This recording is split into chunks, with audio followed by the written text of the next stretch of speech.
May Day సందర్భంగా నిజామాబాద్ జిల్లా బోధన్ నియోజకవర్గం ఎరాజ్పల్లి గ్రామంలో సిపిఎం పార్టీ బోధన్ నియోజకవర్గ కార్యాలయంలో సిపిఎం పార్టీ జెండా ఆవిష్కరణ చేయడం జరిగింది.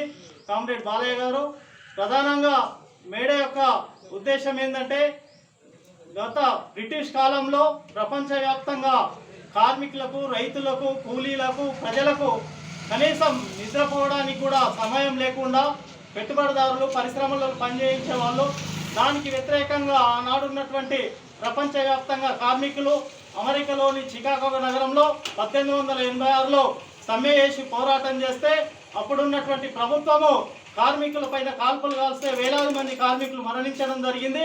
మరణించిన కార్మికుల యొక్క రక్తం నుంచి తెల్లబట్టని అద్ది ఎర్రజెండగా మార్చి నాటి నుంచి నేటి వరకు వారి స్ఫూర్తిగా మేడేను నిర్వహించుకుంటున్నాం. ఆ సందర్భంగానే ఈరోజు ఇక్కడ మేడేను నిర్వహించడం జరిగింది. ఇప్పుడున్నటువంటి కేంద్ర రాష్ట్ర ప్రభుత్వాలు కార్మికుల హక్కుల్ని గౌరవించి కార్మికుల సమస్యల్ని పరిష్కరించి ప్రభుత్వం ప్రజా వ్యతిరేక విధానాలు విడనాడి ప్రజలకు అవసరమైన సమస్యలు పరిష్కారం చేయాలని సిపిఎం పార్టీగా కేంద్ర రాష్ట్ర ప్రభుత్వాన్ని డిమాండ్ చేస్తున్నాం.